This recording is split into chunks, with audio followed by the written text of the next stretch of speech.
All right. Well, good morning and good afternoon, everyone, and welcome to today's Exploring by the Seat of Your Pants event.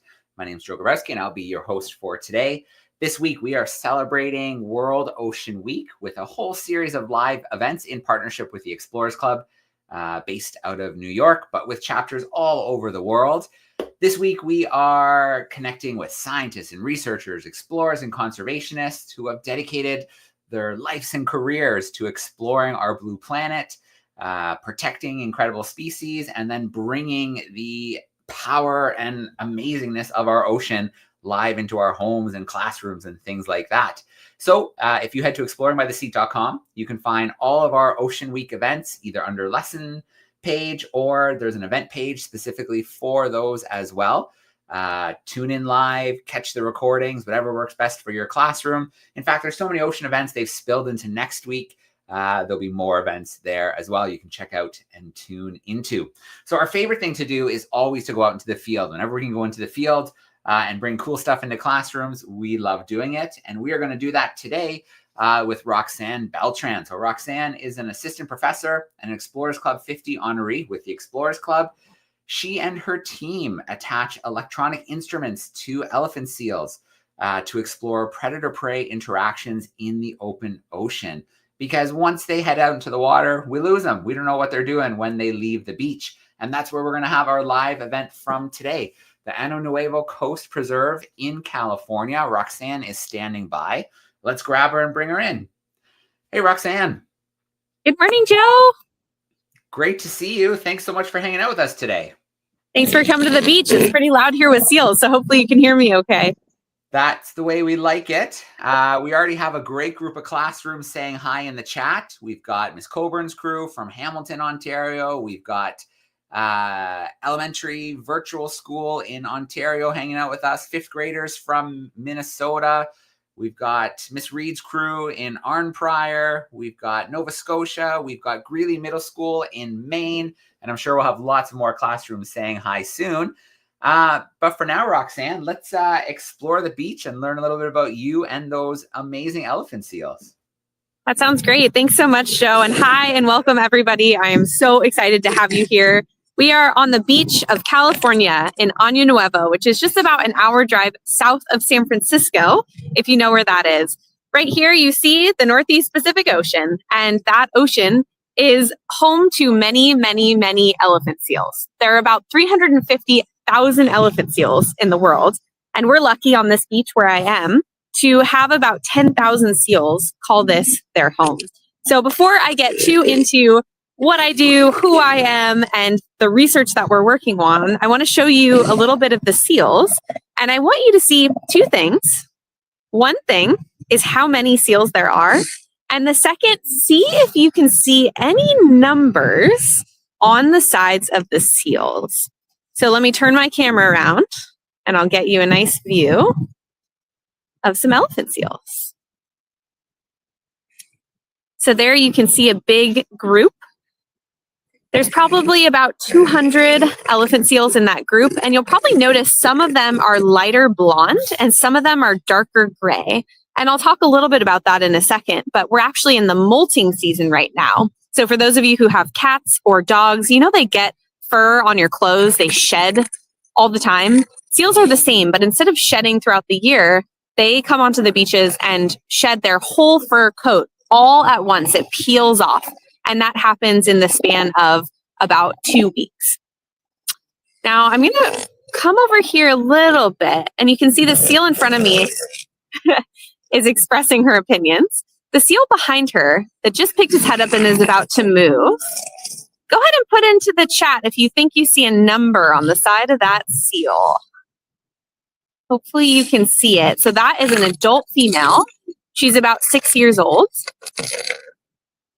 And if you can see on her left side there, she has a number E715. That's E715. So she's a seal that my research team has kept track of ever since she was a pup. So she was born right here at Año Nuevo. She nursed from her mom's milk for about a month, and then her mom abandoned her, went to sea. And this seal, E715, spent a couple weeks on the beach holding her breath, trying to figure out how to do breath hold diving, which is really important for them. and then went off to her first trip to sea. So she swam out, made it past all that low tide beach, and then went out to sea, got past all those big boys who were sleeping in the water, and then went out into the middle of the Northeast Pacific Ocean. She probably did a migration that was around 3,000 miles round trip, and that was to search for fish and squid to eat. So she did that her first year, and her second year, and her third year, and she's come back every single year for the last 6 years to Año Nuevo. Right now, you can see she's probably leaving for her foraging migration. So you can see her coat is nice and silver, and she's kind of skinny. So she's probably been on the beach for about a month, and she replaced her whole fur coat. So when she got to the beach, she looked more like this blonde, one of these two kind of blonde males that you see here. That's an old fur coat. And then she peeled off that fur coat and totally replaced it with beautiful silver new fur. When she's on the beach, she can't find any food, right? There's no fish, there's no squid to eat here. So she basically relies on the fat stores that she has stored in blubber on her body. So she basically doesn't eat for a whole month while she replaces that fur coat, and then she takes off to sea. So she'll probably go into the water right now, and then she'll be spending 7 months out in the Northeast Pacific Ocean, diving down to about 3,000 feet underwater. So if you look up at the ceiling in the room that you're in, you might be in like an 8 or 10 foot ceiling. Imagine 3,000 feet. That's a 30-story building. That's how deep the seal will dive throughout her whole foraging migration for 7 months in order to find enough food. Okay, so there she goes on her great adventure. I'm going to take you guys around to see this little group. We're going to kind of try to keep our distance so we don't disturb them. You see this big male, he just did a big yawn for me. He's probably about 5 years old.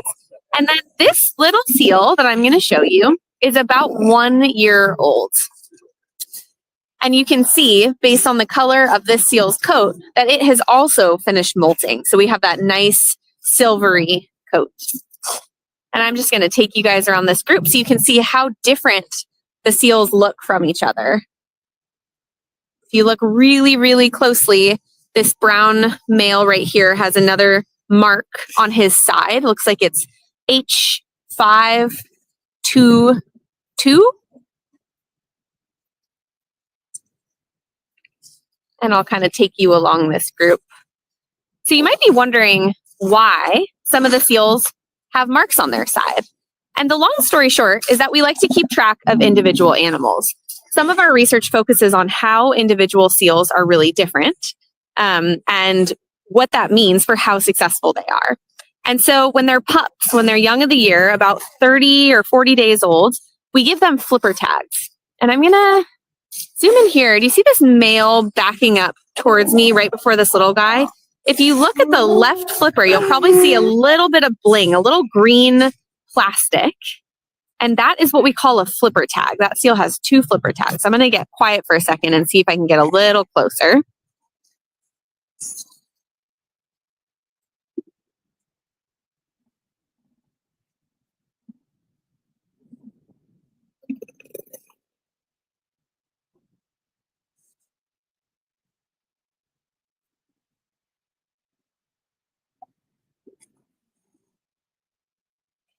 So hopefully you saw that little bit of green plastic. Those green plastic bits are what we call flipper tags. They're placed in the rear flippers of the seals when the seals are pups, and they stay in for the seals' entire lives. And that basically allows us to collect information about individual seals and really get to know them. Like, how old is that seal?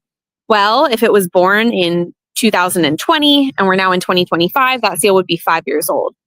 For the females, we ask questions like, how many pups have they given birth to? Or when do they come to the beach? Is it early in the season or late in the season? How consistent are they in where they swim at sea or how deep they dive? And so those flipper tags help us because we can, in our database, collect information every single day we see the seal for the seal's entire life. But you probably noticed the flipper tags are pretty small. So my team and I read those flipper tags, and once they read the numbers, they basically stamp that number on the side of the seal's fur using hair dye.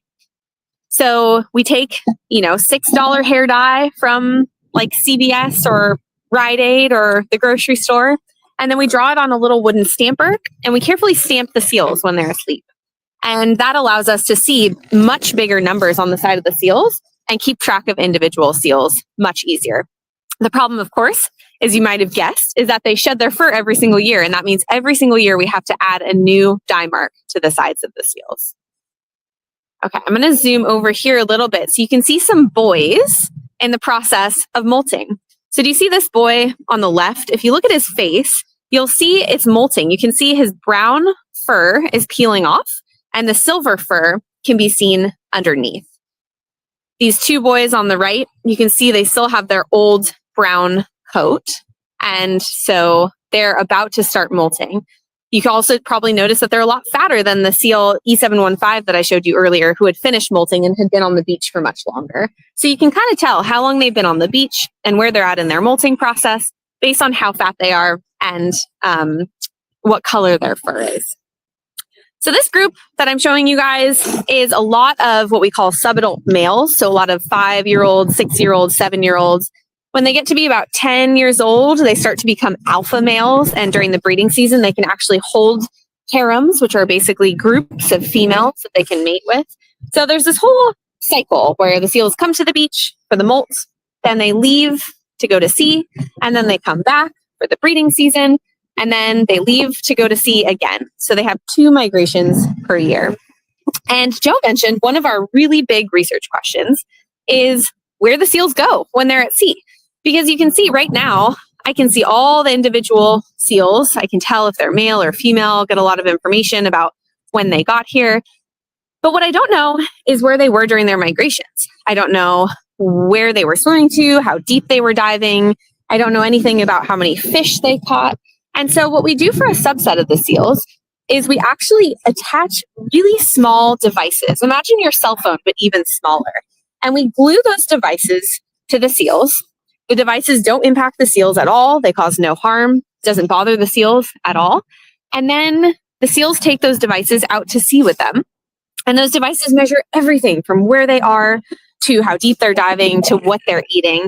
Sometimes we put video cameras on those tags. Sometimes we put accelerometers. So if you guys have heard of like Fitbits or smartwatches where it counts steps every day, that's basically what we have for the seals, except instead of the steps being true steps, it's actually just how many fish they ate per day. So that's sort of the basics of what we're interested in learning about the seals. I'm going to climb up this little dune here so I can show you one more better look from up above the seals. And then I think what I'll do is tell you about 3 real cool discoveries we've made recently and answer some questions that you guys have. So while I do this, I'm going to be a little bit quiet so I can get nice and close to the seals and you can see them really well. I'm just going to walk around here and then I'll go in there to try to see the seals. So hang on tight.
All right, I'm going to get myself up on this little hill where I'm safe from the seals.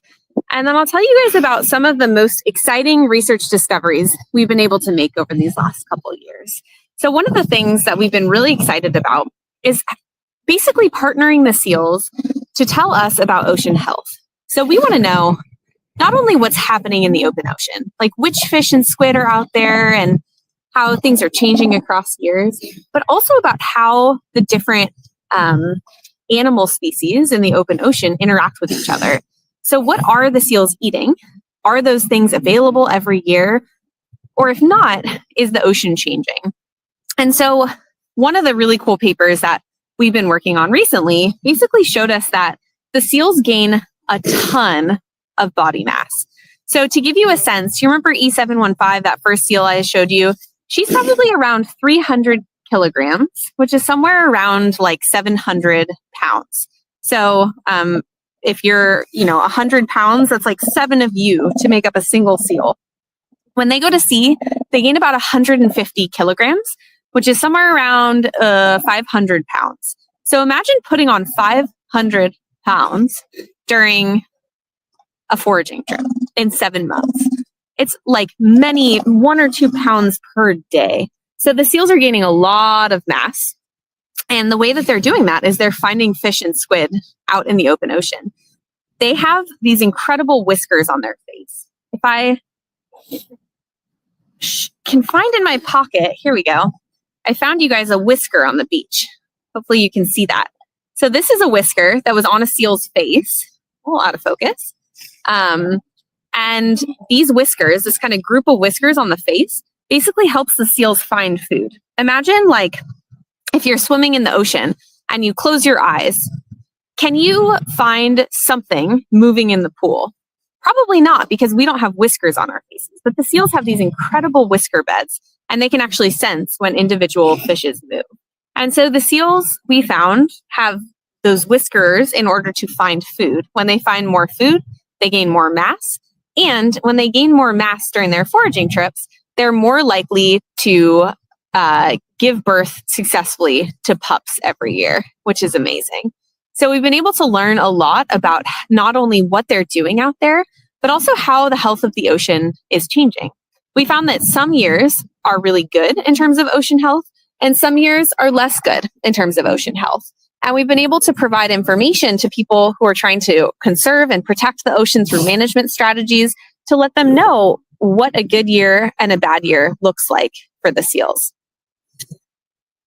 So that's some of the research findings that we've been able to make. We've learned how deep they dive, how far they go, what they're doing when they're out at sea, how all of that helps the females come back to give birth to healthy pups and raise those pups until those pups can have pups of their own. But I'd love to know what you guys are interested in terms of the elephant seals. And I think while we answer questions, I'm very happy to keep my camera pointed at the seals. And you can let me know if there's something specific that you want to see, and I can try to find it. All right. Awesome, Roxanne. I'm going to keep my camera off too, because we want to see these super cool seals. For a minute, though, our screen will be taken over by our Kahoot, because we're going to play some Kahoot here together, but we'll still see the seals in the corner for a little bit. Let me share my screen, and I'm going to read out some questions while groups are joining us as well for the Kahoot. So you should see it come up now. You want to go to Kahoot.it, and then it's going to ask you for a PIN number, which we conveniently have here. Today's PIN is going to be 846-2142. So 846-2142. I'm going to play around with the views a little bit here. That's a little... Let's try that for a little bit and see how that works. Okay, so if you're going to join us, Kahoot.it, and then you want to go, the PIN number is 846-2142. There are lots of ways that you can come in and join us today. If you have a Chromebook or a tablet or something like that at your seat, you can join that way. Otherwise, your teacher can pop this up at the front of the room. You can shout out your answers to him or her. If you're at home, we always have home students hanging out with us. Scan that QR code with a tablet or a phone. It'll bring you right in. And then if you can't join with technology, don't worry. You can still play along. You can still see how you do. As our groups are joining us, lots of students coming in. Let's start with some questions from the chat. So, Roxanne, the first question I've got here, a few classrooms are wondering about the sand throwing. They think it's pretty cool, and they're wondering why the elephant seals are doing it. That's a fantastic question, and one that science doesn't really know an answer to. So I can tell you that the seals flipping sand is such an ingrained behavior. We think there's a couple possibilities. One of them is that it's when they get really hot, because they tend to flip sand more when it's really hot outside. So either they're trying to get sand on their backs in order to basically protect them from the sun, kind of like a natural sunscreen, or they might be digging down to try to get to the colder, wetter sand so that they can cool themselves down a little bit. But I'll tell you that even when seals are on substrates that are not sand, they still kind of try to flip the sand. So it's a really, really deeply ingrained behavior for them. Okay. Let's go to another question here. I'll give a shout out to a couple more classrooms who said hi. We've got some 6-7s in PBES in Ontario. We've also got St. Philip's School in Petrolia. A few of the classrooms, like our group in Nova Scotia, saw that you were being very careful moving around the elephant seals. So they're wondering, why do you have to be so careful? Are they dangerous? Yeah, great question. I mean, ultimately, my job as a scientist is to study the natural behaviors of the seals. And so my biggest job is making sure that I'm not actually disturbing the seals that I'm trying to study. Imagine if I was trying to figure out what they do on the beach, but every time I was trying to measure their behavior, I was disturbing them and influencing their behavior. That would mean my scientific measurement wouldn't be very accurate. So that's part of the story, is I'm trying not to disturb them. The second part of it is that they are dangerous. This seal that's right in front of me is probably a 6 or 7-year-old male. He's probably 10 times heavier than I am. And he could smash me pretty quickly. He also has canine teeth that are probably, 4 inches long. So I try to keep my space from them so that I can make sure that I'm safe as well. So it's a bit of a best of both worlds. Keep the seals safe and undisturbed, and keep me safe as well. Okay, well, let's take a pause in our questions. We'll get back to them shortly. Let's play some Kahoot, and let's see who places on the podium today. So here we go.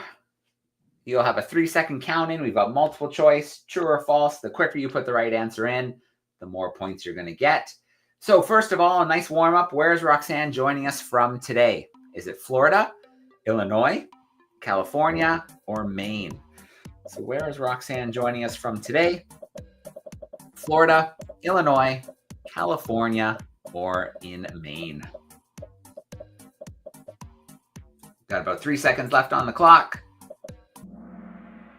All right, good job, crew. It is the beach in California today. Let's go to our next question.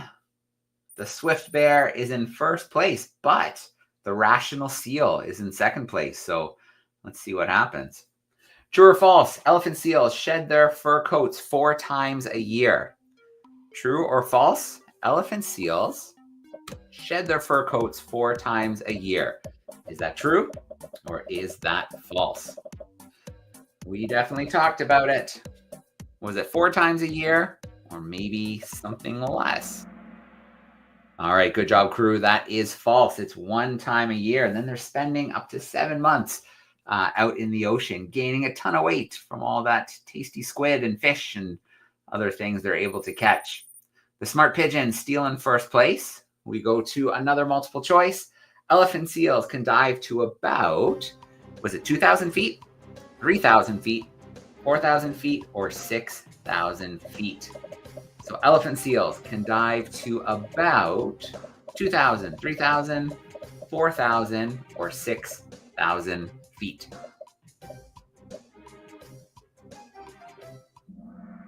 All right, good job, crew. Through 3,000 feet was the correct answer.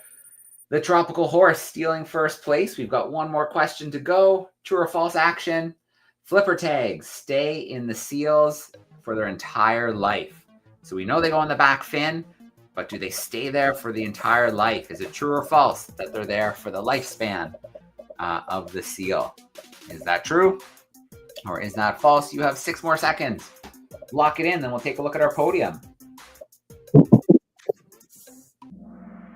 All right, good job, crew. That is true. We've got a podium to check out.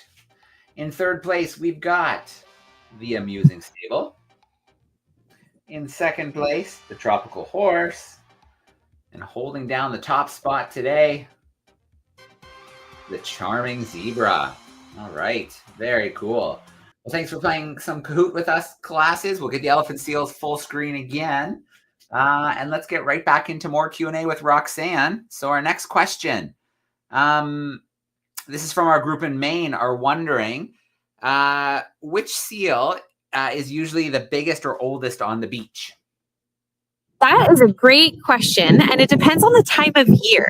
So right now, I told you it's a bunch of subadult males. So the biggest seal on the beach is probably maybe this one here. I'll kind of point him out to you. If you look through this gap of seals right here, you'll see a big nose right there. I think that boy's probably about 8 years old. But sometimes we get seals that are boys that can be up to 15 years old. And those are the alpha males that come during the breeding season. So if I were to do the same visit in January or February, I would probably find much older boys. And likewise, in the fall, in September, October, November, that's usually when the little juveniles haul out. So then on the beach, the oldest seal is about 3 years old. So it really depends when you come visit Año Nuevo. But the oldest seal of all time was 23 years old, and she was an adult female, so she was really special. She's one of our favorites. All right, looks like we're getting a little bit of sun pushing through those clouds. That's awesome. Looking like a nice beach day there. You can see all the seals are going to the water. They're all getting too hot. Yeah. So you mentioned that, oh, it's cool to see them moving like that. You mentioned that they can put on like 500 pounds over that 7 months. So this question here is, what size are those big males getting up to? Yeah, that's a good question. Our big 8-year-old boy there, he's probably somewhere around 900 kilograms. So multiply that by 2.2, maybe like 2,500 pounds. But they do get to be twice that size when they're full grown. So they get to be so big. In fact, they're so big that we can't weigh the males once they get over about 1,000 kilograms. They break our scales. And so we actually estimate their mass by measuring them using a measuring tape and sometimes a tool called LiDAR where we can basically scan the seals. Here are some of the boys trying to fight their way to the water line. So that male is probably about 400 kilograms. So somewhere around like just over 1,000 pounds. Wow. Okay, so a couple questions about giving birth. So how long is the period, the gestation period, and then do they give birth in the water or on land? Great question.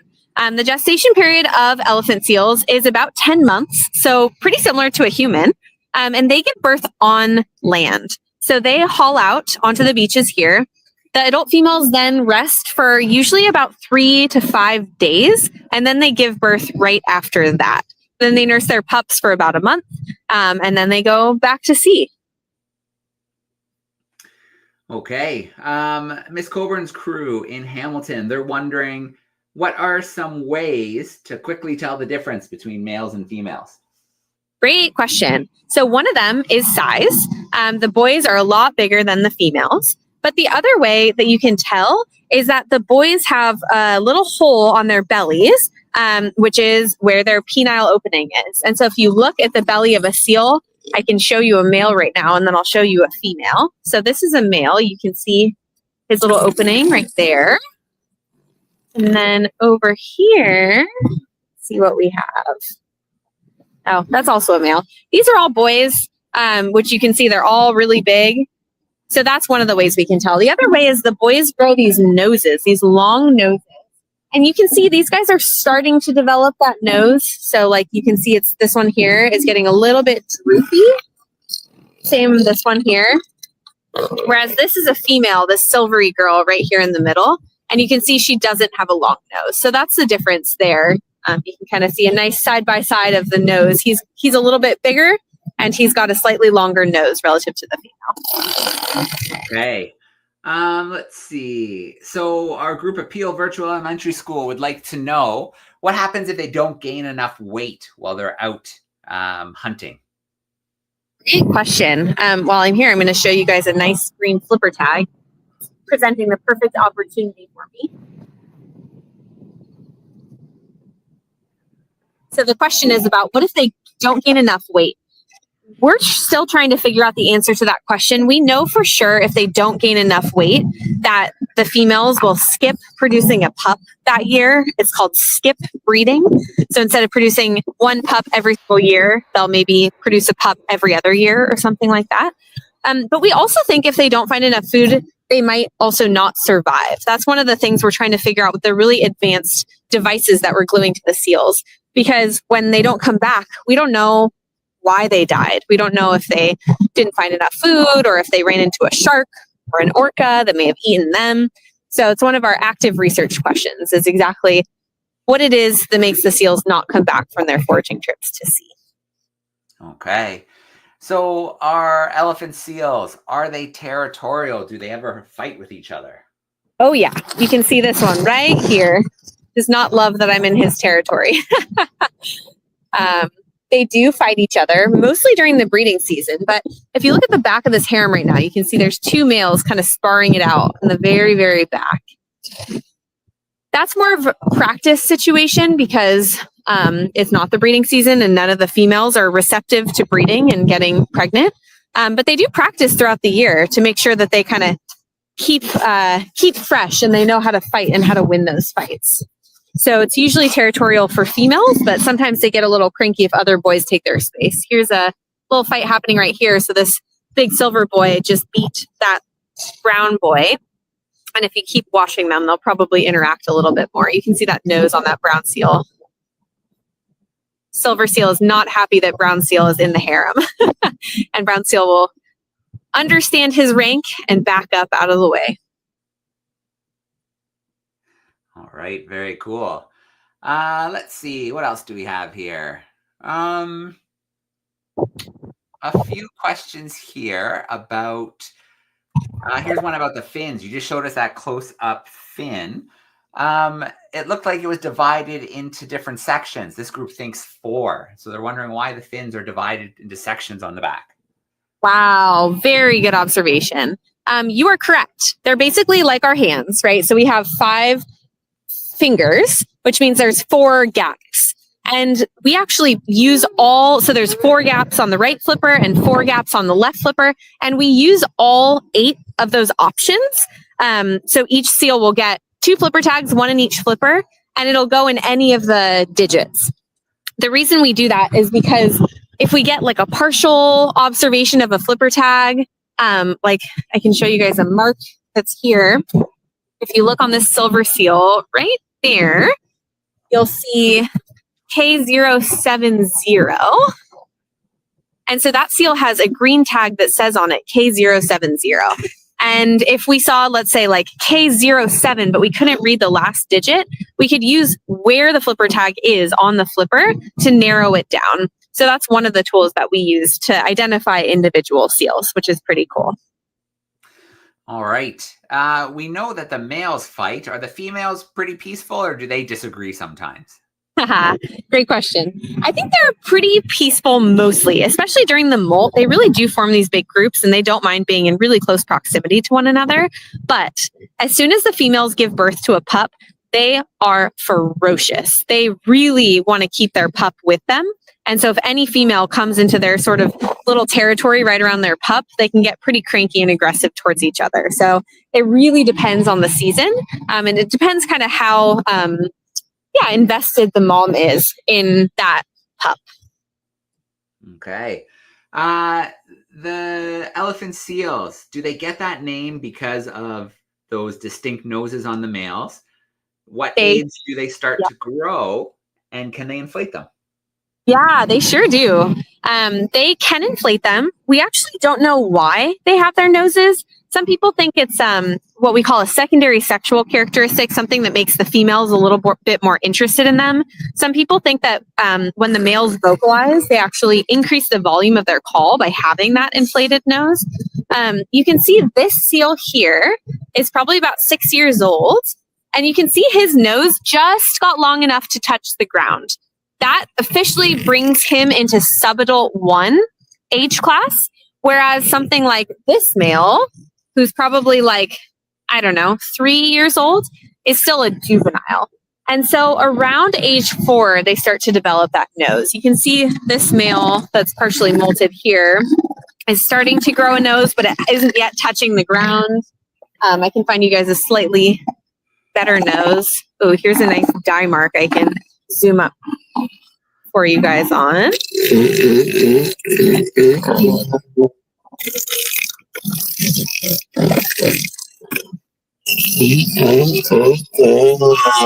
Here's the boy here. You can see that penile opening and his nose starting. One of the cool things about the seals is there's a lot of individual variation in how quickly their nose develops. So like this boy is pretty big, but his nose is pretty underdeveloped. Whereas sometimes we'll see really long noses, but their body size isn't that big. So it really depends on the individual seal, I would say. All right, Roxanne, you are tracking them with cool tech, and our classroom in Hamilton is wondering, can students follow along while you're tracking the seals? Yes, absolutely. If you can send a link or go to the website beltranlab.ucsc.edu, and that's one way that you can track the seals. Another way is there's a website called Follow, FAHLO, that sells tracking bracelets. And you can order a bracelet on Amazon or get one at your local aquarium, and you scan a QR code and you can get a little app that lets you track a seal. You get a data point every day, and all the seals are named and they have little stories associated with them. So if that's your sort of vibe, then you can do that too. So beltranlab.ucsc.edu or follow FAHLO. All right, very cool. Let's see if we have one or two, and then we will let you go. Going back to our comment section. All right. So how much time do you get to spend in the field? Yeah. Being in the field is one of my most favorite things. And I used to do a little bit more field work when my job was really to collect data. Now, because I run the program, I'm in the field a little bit less. It's usually about once per week throughout the whole year. But then we have these kind of push seasons where we're trying to get a bunch of instruments deployed or get a bunch of instruments recovered. That's we're in the middle of right now. So when you go to the website, you'll see some tracking data. And in the next week or so, we'll have instrumented 14 seals with trackers, and you can follow all of them. So during those weeks, it's really almost every day. Which is super fun, and it's a really nice break from all the computer work that I do during the rest of the year. I really love being a scientist, but there's nothing like collecting data in the field and getting to spend time with the animals. Okay, you touched on this a little bit, but can we talk a little bit about the threats that elephant seals are facing? Yeah, I think, the elephant seals are pretty lucky in that they've been protected from human activities for a long, long time. So their populations overall are very healthy. The biggest thing that we're seeing is it seems like their population has reached a size where there's barely enough fish in the ocean for them. We call it carrying capacity. It basically means how many seals could an environment support in terms of how much fish and squid is in that environment. And what we're seeing is that the seal population, instead of growing and growing and growing like it was for many years, it's sort of leveled off. And the same number of seals are born every year, and the same give birth, and the same die every year. And so what that means is there's enough fish and squid for seals in the sea, but barely. And it's really important that humans don't compete with the seals for those fish resources. And so one of the things that is starting to happen is humans are interested in fishing out in the open ocean because some of the fish stocks that are closer to shore and easier to get are being depleted. And so we're working with some conservation specialists to give them some ammunition to protect the high seas or the areas of the ocean that are sort of outside typical protection measures, so that we can make sure humans don't fish the resources that these seals need to make a living. Okay, final question for you today, Roxanne. How is it that you came to be studying seals? Yeah, thanks for the question. I was actually, I grew up in California and I've always been a big fan of the beach, but it wasn't until I went to college at the University of California, Santa Cruz, when I got my first research experience and I basically got to come out and work with the seals for a job. And it was one of the best experiences of my life. I took one step onto this beach and realized this is exactly what I wanted to do for the rest of my life. So I worked super hard. I went and I got a PhD in Alaska. And I came back to California to run the SEAL program. So it's been a lot of hard work, a lot of creativity when I hit roadblocks that I was not expecting, a lot of perseverance through challenges, but ultimately a ton of fun. And I'm super, super grateful not only to be able to do research here and teach students here and teach classes here, but also to be able to work with folks like Joe and National Geographic and the Explorers Club to try to bring the stories of the SEALs and their perspective on ocean health to classrooms like to you guys. So thank you for the amazing opportunity. And I hope that whatever it is that makes you feel like every day is the best day ever, that you pursue those opportunities, because that's how I feel when I'm on the SEAL colony. And I think everybody deserves to find their dream job. All right, I'm going to turn my camera on one more time as we're wrapping up here. I want to start off with a huge shout out to our classrooms. Thank you so much for those amazing questions. Thanks for playing Kahoot with us. Don't forget, lots of events coming up this week and then spilling into next week as well. So exploringbytheseat.com. Roxanne, thank you so much for taking us into, I guess, one of your offices to spend some time with those elephant seals. Anytime. Welcome back. Nice to see you guys. All right. Thanks so much, everyone. We're going to sign off for today. Thank